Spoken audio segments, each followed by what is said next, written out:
Check, check, check. All right, we're live. Today on First Cup, we've got some Black History Month quotes, and I think you guys left some other stuff on Facebook. I don't know. I got my coffee. I'm here. Let's see where it takes us. We roll in 11 seconds. Getting better at doing that math on the fly. All right. Okay. We good to go. 3, 2, 1. Good morning, everyone, and welcome. Today is Thursday. It is February 10th, 2022. My name is Jeremy, and this is my first cup of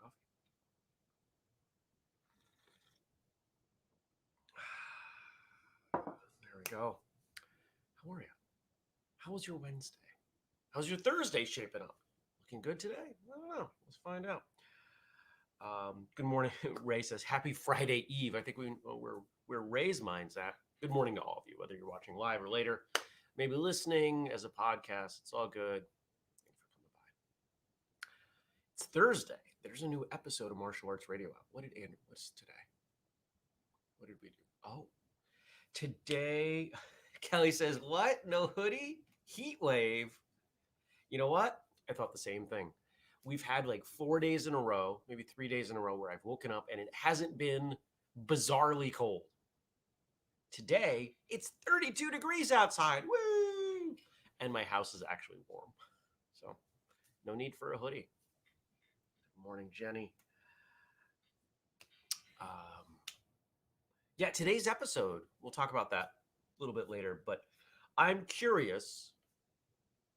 We've got we have a different computer in the mix. Everything seems to be working. I forgot to plug in the Ethernet cord, but the camera is plugged in. So my question to all of you watching is, does it look the way it used to? Or does it look different? And if it looks different, how does it look different? Because I don't know. It seems fine on my end. It seems responsive enough. Good morning, Brian. Computers, right? Computers. And I think I solved the problem with my desktop that made me buy this thing. Oh, it's all right. It's just money, and it's just computers, and it's just time. There's always more money to be made, and there's still time. And I'm going to buy more computers because I don't see them going away anytime soon. What did I do yesterday? Did the books, some client work,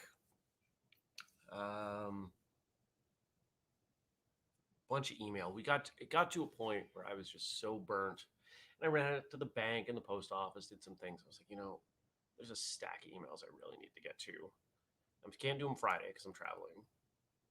Tomorrow's already busy, meaning today. So I went up to Burlington and I sat at Panera and I had a coffee, which I think was a decaf. I did fall asleep. I asked for a decaf. I'm not convinced it was a decaf, but anyway. And I had a bagel with some cream cheese because it was bagel day. So I had to have a bagel. Panera has pretty decent bagels. Definitely was going to be better than thawing one out. So that was most of dinner, was a bagel. And I just sat there for about 45 minutes and just knocked through homework. Jeremy, you're 42. You don't have homework. I knocked through email. Email feels like homework. Oh, good morning, Dennis. But there was an interesting situation that happened when I was ordering my food, and I wanted to bring this up with you because I was proud of myself in a couple ways, and it was really interesting. So I'm up at the counter, I'm ordering, and a lot of the restaurants in Vermont have big plexiglass things between you and the person running the register. Totally fine. But it's hard to hear sometimes. So inevitably, people are leaning off to the side. And I order a bagel, and she seems slightly surprised that I'm ordering a bagel at like 5 o'clock at night. And I said, it's National Bagel Day. And the next thing I know, there's a guy 3 feet from me, if that, right here. He says, oh, it's National Pizza Day too. I'm like, quick check. I don't know you, right? You do that when somebody, like, I don't know you. And I said, oh, it might also be that. And he just stands there and he's staring at me. And I'm like, Sir, can you take a step back, please? Like, you're all up in my face. Wasn't okay with it. I'm about to take my card out and put it in. I'm like, no. And there were two things that happened. One, he stepped back. He seemed surprised. He's probably a close talker. Fine. I didn't get all anxious about it. Do you ever have that? You stand up for yourself with someone and, fight or flight kind of kicks in. You're like, oh, I'm ready. No, I was confident in the situation. And that is not something that I have a lot of history with. So I was really proud of myself.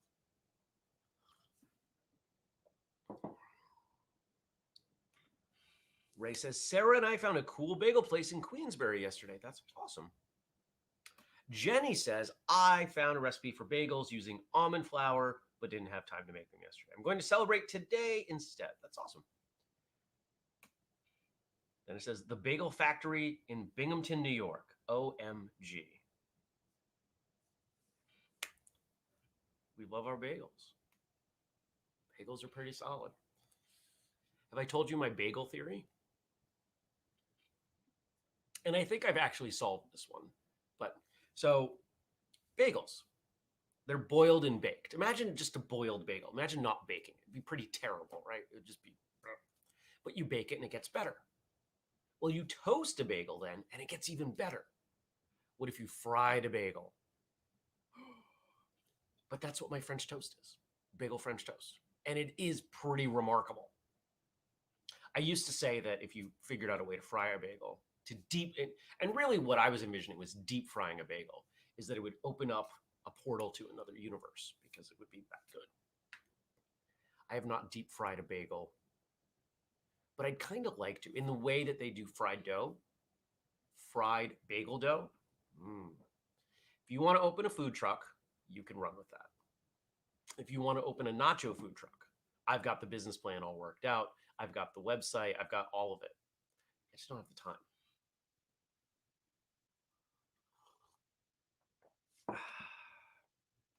Jenny says, if you fry anything, it makes it better. I was working on some copy for a client, some ad copy, and we don't need to talk about how we get there, but it involves him telling a story about his dog eating a turkey. And the reason that the dog was able to eat the turkey is because they had two turkeys. They were baking one and frying the other. And they were all outside with the frying turkey, left the dog inside with the baked turkey, and he ate the whole thing. Said he looked like a sausage. I think that's funny. So today's Thursday. Let's see if it's up. We have another episode of Martial Arts Radio because we always have an episode of Martial Arts Radio. And I think I forgot to talk about the Monday one on Monday. That was a little embarrassing. That's okay. I do my best. Here we go. Library your videos. It's up. Sport versus traditional martial arts. So Andrew and I sat right there and we had a great conversation about sport versus traditional. And if you've been listening for a long time, you probably know how we talk about this. You probably know where this conversation goes because it's not only traditional martial arts is good or sport martial arts is better. No, there's a case for both. And most people should be doing both at least a little bit. That's how it is. Okay, what? Dennis says fried broccoli. What's happening? Is that like the broccoli that would be in like a General So's chicken, like like beef and broccoli? Like it's been a long time since I had actual beef and broccoli, but like are they frying that or is it more tempura? I really like tempura vegetables, but I don't know that I've had broccoli. I think I've had tempura broccoli. I think I have. It's been a while. So check out that episode. There's a video version on YouTube. You can watch it. You can listen to it. You can wait a little while and get the transcript. You can take the transcript, you could put it on your phone, you could have a robotic voice read it to you if that is of interest. That would be fun. It'd be a lot of work, but that would be fun. What else did I do? So after Panera, oh, oh. Good morning, Andy. I apologize for being so yawny. Yep, regular old broccoli fried is amazing, but you're right, tempura broccoli is heavenly. Jenny says broccoli is also on my no-no list. I miss it terribly. Oh man.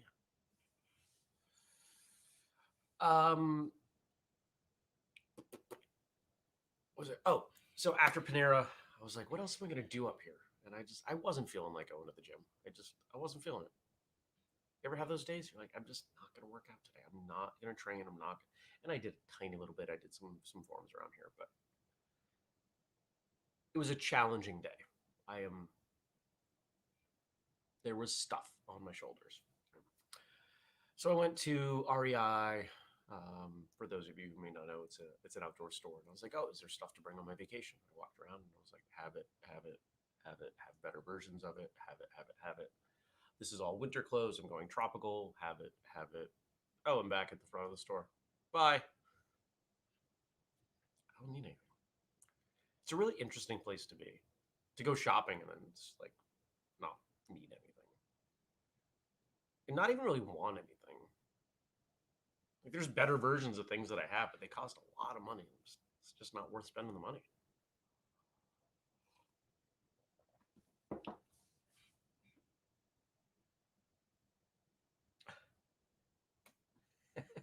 Brian says, audio playing through the Bluetooth in the car. I'm cleaning off the snow and I hear Jeremy make a voice. I'm thinking, did you just go full Walter Cronkite? No idea on name spelling for accuracy. Well, I know what you were talking about. So maybe. Yeah, I guess that is kind of a Walter Cronkite-ish voice. That voice actually comes from a friend. Um, I first heard him use it, and it works well. It's the voice in my head of the arrogant, this is the only way martial artist. If you're not doing your kicks this way, you're wrong. I saw something on TikTok, and it was people correcting this girl's sidekick. Like, you have to do it this way. It's like, no, you don't. There's more than one way to do a sidekick.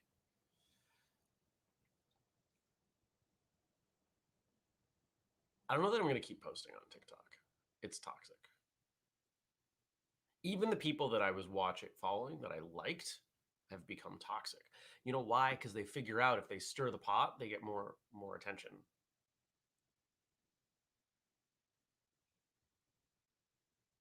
Yeah, I can't do that. I can't do that. Oh, here's a funny one, and then we'll switch gears. Um, as you might imagine, we get contacted to have people on the podcast, and pretty much anytime anybody associated with martial arts at all hires a publicist, that's one of the first places they'll go. They're like, okay, let me find martial arts podcasts. And as you might imagine, we come up. And so they reach out, I get a form entry. Hey, you should have so and so on the show. Now, in this particular case, so and so is someone that I've seen come up on TikTok. And I don't follow them because they're an MMA fighter, and I find about half of what he says to be stuff I just don't want to engage with. It's just like it's just kind of icky. No, it's not the right word. Just not something I want to spend my time watching. And so this publicist reaches out. They're like, yeah, this person's got a fight coming up on the 18th. We want to get them on shows before then. I know this person from their content. They're strictly an MMA practitioner. I've never heard them talk about traditional martial arts. So I delete it. Week later, another one. Week later, another one. I've received several, and I'm like, it's a form email, first of all. If you're doing a shotgun approach, maybe this is coming from an arrogant place. I don't think so. But if you're trying to get somebody on a bunch of martial arts podcasts and you've done even a modicum of research, you would figure out that we're the biggest one. And so if the goal is to get this person on the biggest podcast in a particular niche, you probably shouldn't send them a form email. You should probably indicate that you know what's going on with them. You should probably suggest why it's good for us and our audience. But they didn't do any of that. And in the 3 emails I've received, which are identical, finally I reached out on Instagram. I was like, "Yo, dude, you should know this is what your team is doing. It's not a good look for me." And he just wrote back, "Thank you for letting me know." Which I found fascinating because if he actually wanted to be on the show, that was his opportunity. People blow my mind. They really do.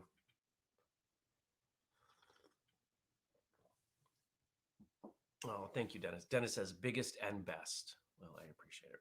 I'm trying. Andrew and I have shot a few messages back and forth about things that we're looking at doing, changing, adjusting with the show. I dropped something in Patreon yesterday, kind of talking about this and just kind of where my head was at. But the short of it is, I feel like I'm getting better.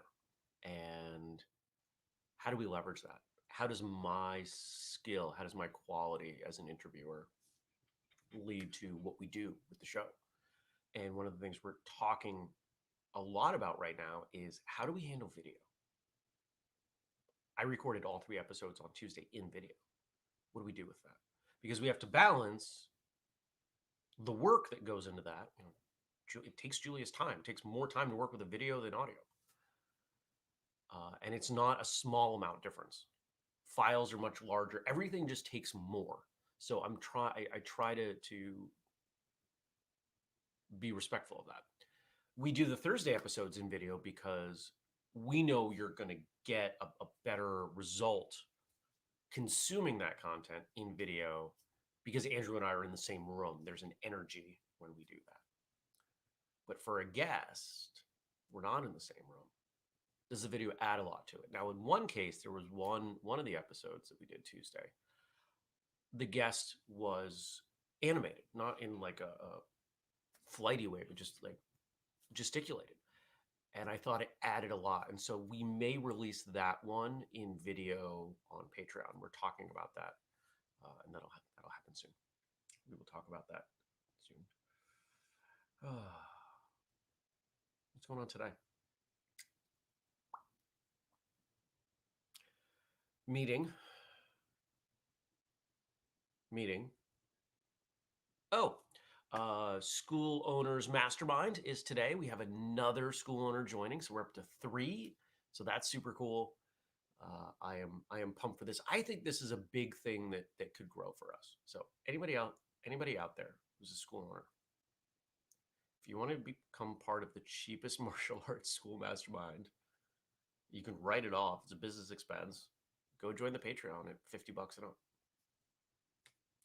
As we add more people, because I know people will not be able to come every time, we will add more. I would love to see it be a weekly thing, truly. I think that would be awesome. But we've got to have enough people in the mix to justify that. It's not going to start out weekly. We're doing once a month right now. We get a couple more people, maybe we add another day.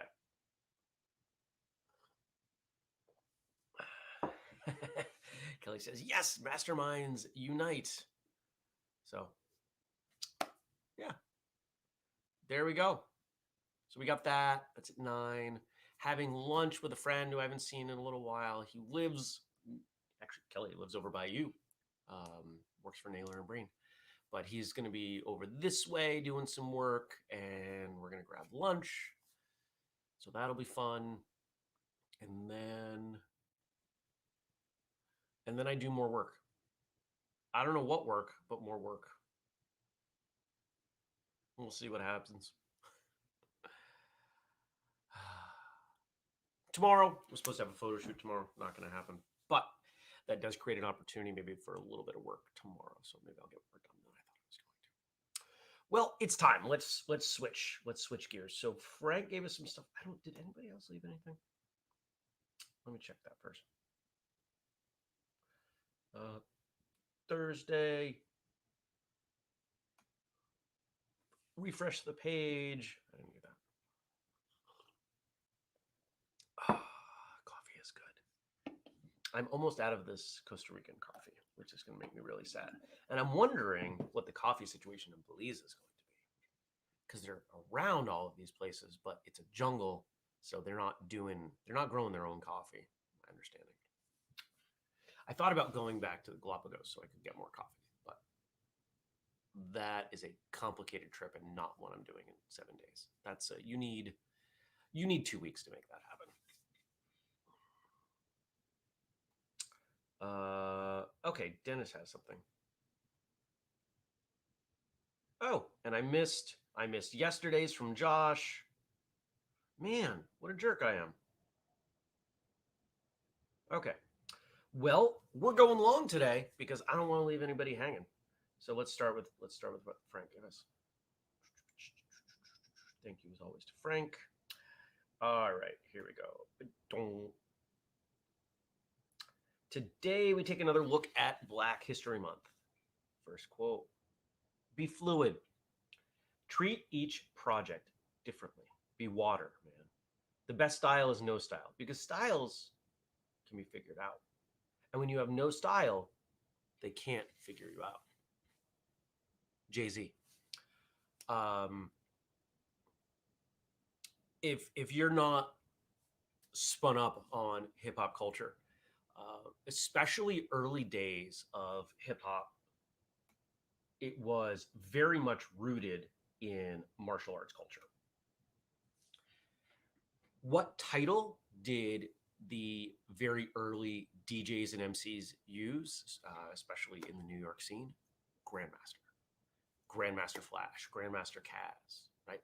The and they were watching martial arts flicks. This is coming out of the late 70s. And so when they talk about a style, they're talking about the way that they're using their words. If you couldn't tell, I'm a huge fan of hip hop. And one of the things that occurs, it doesn't happen so much now, but specifically in the 80s and probably up through the early to mid 90s, if someone came along and their style, their rhyming style, seemed derivative of someone else's style, they didn't receive as much credit.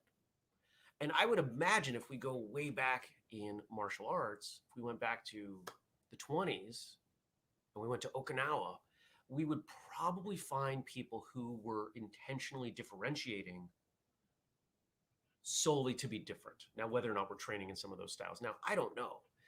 But there's a human instinct to be different, to carve out our own niche. Oh, look, it's snowing. Shocker. So I find that fascinating. And Jay-Z is someone who, if you know his music, you know he will go all over the map. And I think martial arts wise, I can do that too. And it's something that I like. I can spar facing forward, facing sideways. Of course, I have my preferences. I can pretend I'm doing kung fu. I can pretend I'm doing Shotokan. I'll mix it up.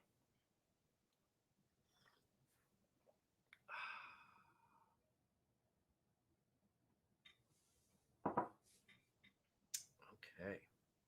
Next. Nope, I don't need to switch screens there. I do it here. See, we're getting better with this StreamYard stuff. Oh, you know what I figured out yesterday? And I messaged Andrew. The person running the show can be on a different computer. I could be here talking to you. We could have someone running the show and putting up slides and switching me in and out without me even having to press buttons. That is awesome. I don't know how we use that, but I think that's super cool.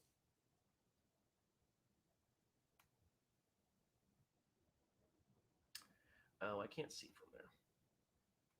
All right, I have to switch over to here. Don't make decisions based on fear, based on the fear. Now, you probably know what I'm going to say. Make decisions based out of love. Fear doesn't take you anywhere good. Fear contracts. Fear hides. Fear holds back. Fear limits.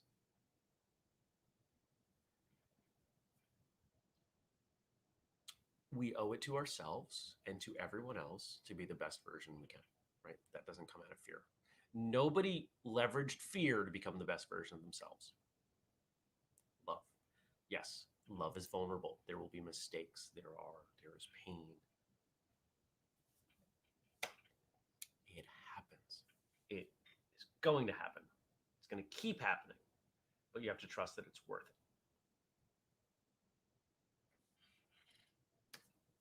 And our last one here.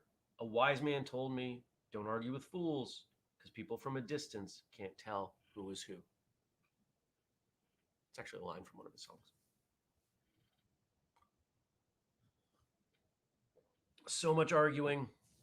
So much arguing. It seems like it's all people want to do. It's argue. No, you're okay. Here is a new rule I'm going to propose that all of you consider. If you find yourself getting into an argument, okay, if you cannot articulate how your life is better by winning the argument, don't engage. It's a waste of energy. If I'm arguing with someone over Facebook about whatever, even if I convince them, even if they say, you know what, Jeremy, you present wonderful points, I believe you, I have changed my mind completely, which, let's face it, doesn't happen. But if it did happen, how does that make my life better? Arguing with other people about things we have no control over is the greatest definition of a waste of time. It is foolish. It's playing Farmville. Remember Farmville?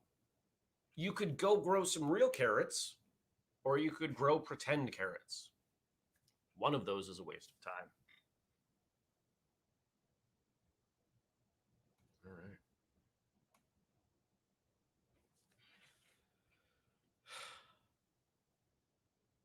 Now I'm thinking about that. But we've got other stuff. We got other stuff to talk about. You guys are quiet this morning. All right, I want to go back. I saw something from Josh yesterday and I missed it. Josh, my apologies for not reading this. What do you guys make of this Chinese proverb? He says, he who blames others has a long way to go on his journey. He who blames himself is halfway there. He who blames no one has arrived. Well, the fact that we're talking about a journey means we're moving forward. We're traveling, whether literally or figuratively. Blame, by definition, is something that occurred in the past for a situation that happened in the past, and it doesn't change where you are or where you're going or trying to go to. So by not blaming, you're moving on. Obviously, easier said than done. This is not an easy thing. I'm working really, really hard on self-judgment. I've tried to remove words like should, could. Should is the big one. Oh, I should have done that. I should have done this. I should have tried harder. I should have said that. I shouldn't have done this. That doesn't serve me. There's something to be said for sitting down and saying, okay, if I had the situation over again, could I have handled it better? Or if I had the situation to do over again, might I make a different choice? Yeah, I would do this instead of that. I would do this. That's positive. That's constructive. Sometimes it's a small difference, but it is a difference. I wonder if anybody sees it differently.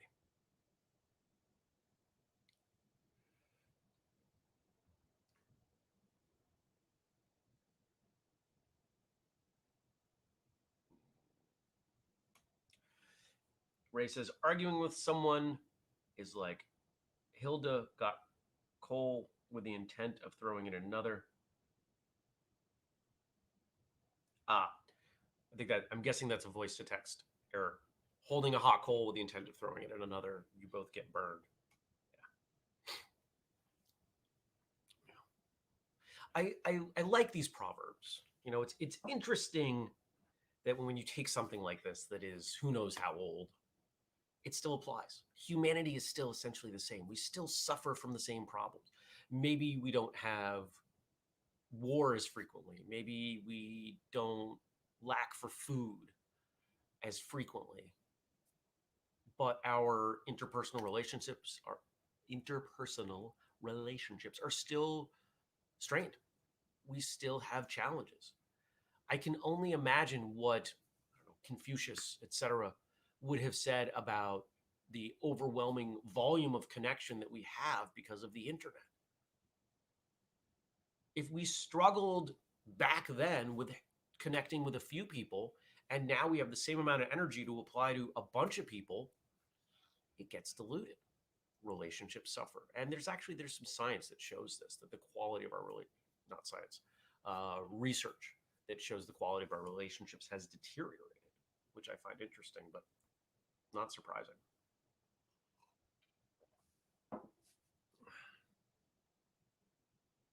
Ooh, I like this, Stacy.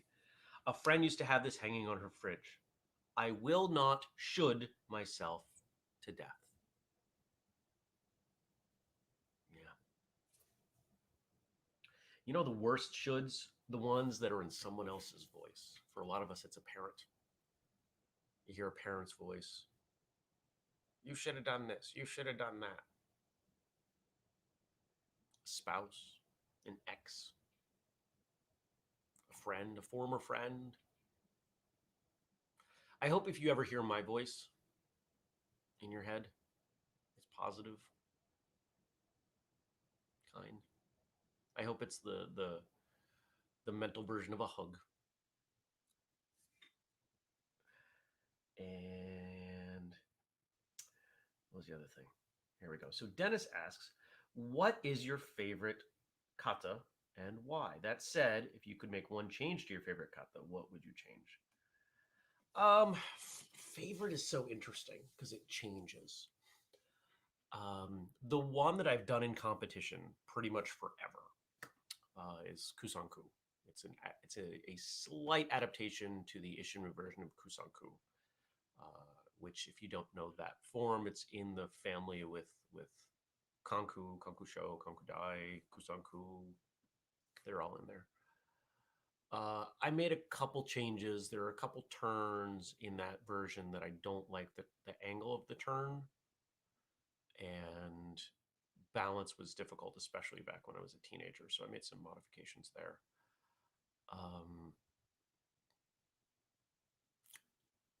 What other changes did I make to that? In the past, so I'm going to answer Dennis's question slightly differently.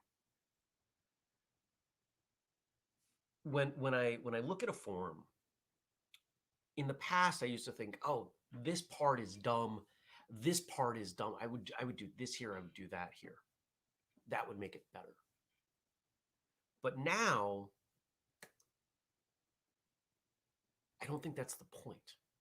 The point of a forum is not to demonstrate anything to anyone else. Yes, we do forums in competition. Yes, they're beautiful. I love watching someone do a good forum. If you know anything about me and my competitive career, you know that forums were the thing that I loved the most. In fact,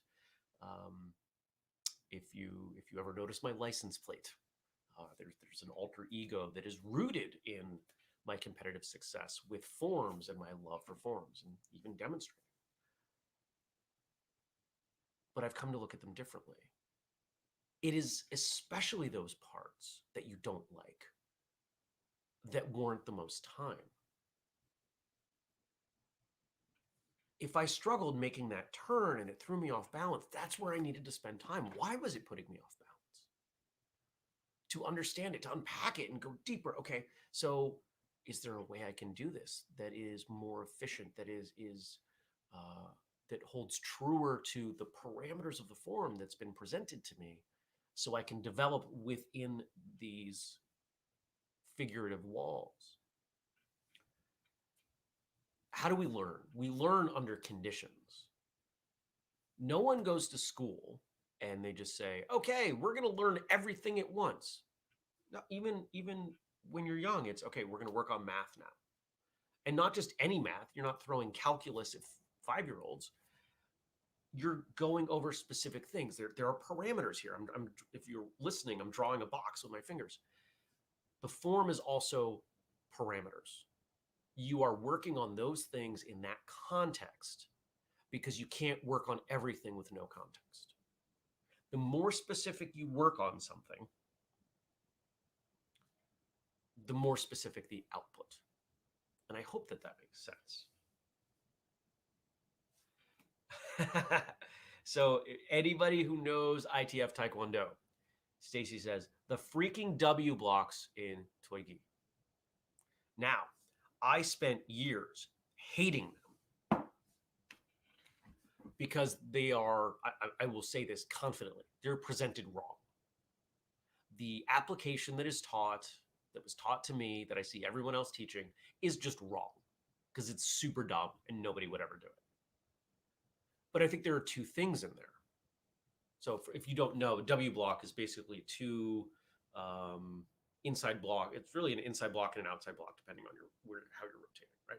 And so you're here and you've got these two arms up, and we're taught you're blocking two different people throwing kicks at you. Super dumb, right? You'd never do that. But it forces you into a very strong stance, and you have to brace, and it forces you to work on rotational energy, and those are all really good things. Also, I think I did make a video of this. I believe it's up on my YouTube channel, the Jeremy Lesnick Martial Arts channel. It's a throw. I demonstrate how it's a throw. It is so clearly a throw. And I knew it was a throw, but I couldn't find it for a few years. I was like, where is this? Oh, and I finally found it. Boom, there it is. Somebody comes in with a kick. You are scooping under their leg, and you are stepping behind their foot, and you're coming across their chest, and now they're down. Try it. I believe that is the point. Now, whether or not that is the point that was articulated via General Choi, via the encyclopedia, and the lineage that has been passed down to me, I don't care. I really don't. If a singer sings a song, remember the musician Seal? Seal did this. If a singer sings a song and she sings a particular word, and you hear a different word than what they said, are you wrong? Does it matter? Doesn't matter. And Seal actually said, I don't put lyrics in my liner notes because if someone hears something different, I don't want to take that away from them. Same thing with forms. I think teaching application in a form, this is what you are doing, is arrogant and it's foolish. And while teaching an application, this is a way you could look at it. Teaching it is the be all end all. No, I'm not game. I'm not down with that. All right.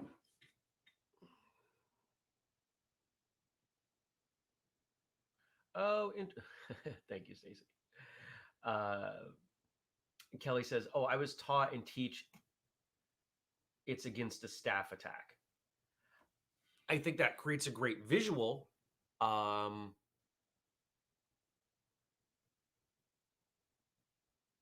But I don't think anybody wants to block a staff attack. I think bracing against that is not going to work out well. Jenny says, I just learned those blocks in Sipsu. Haven't done application yet. Thank you for addressing this. It was killing me. Kelly says, awesome. I'd love to see that application. If you go to YouTube, find Jeremy Lesniak Martial Arts. It should be in there. If it's not, let me know because I'm pretty sure it's supposed to be. Dennis says, Jenny was just thinking that form.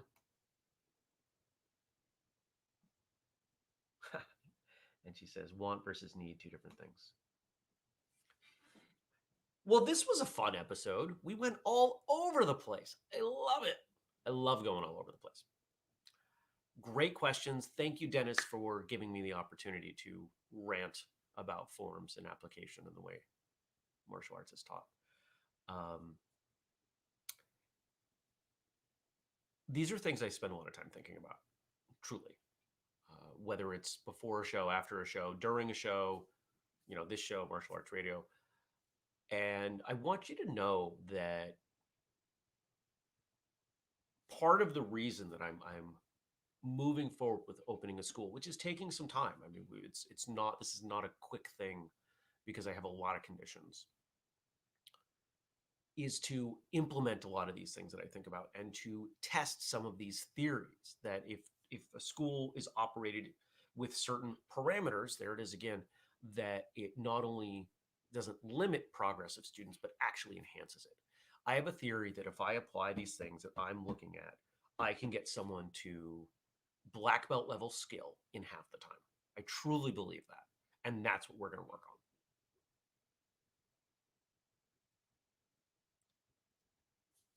on. Okay. I'm going to go. I hope you have a great day. I hope, let's see where we are. I hope you leave me some stuff to talk about for tomorrow's show, Friday, woo! On the Facebook page, facebook.com/first cup with Jeremy. If you don't do Facebook, email me, jeremy@whistlekick.com. We do the show every weekday, 6:30 a.m. on the East Coast here to the US. And if you want to support us, I mentioned Patreon, patreon.com/whistlekick. You've got the code FIRSTCUP15 to get something like this Jackie Chan mug, which is still up there for a little while longer at whistlekick.com. You can also check out everything. I added a photo yesterday on the family page, whistlekick.com/family. You got to type it. There's no link. Thank you all for coming by, for sharing some of your morning with me. This is not clicking. There it is. Very true. Ha! I love you all. You guys are great. Have a great day, Kelly. I'll talk to you soon. The rest of you, I'll probably see you back here tomorrow. Take care. Peace.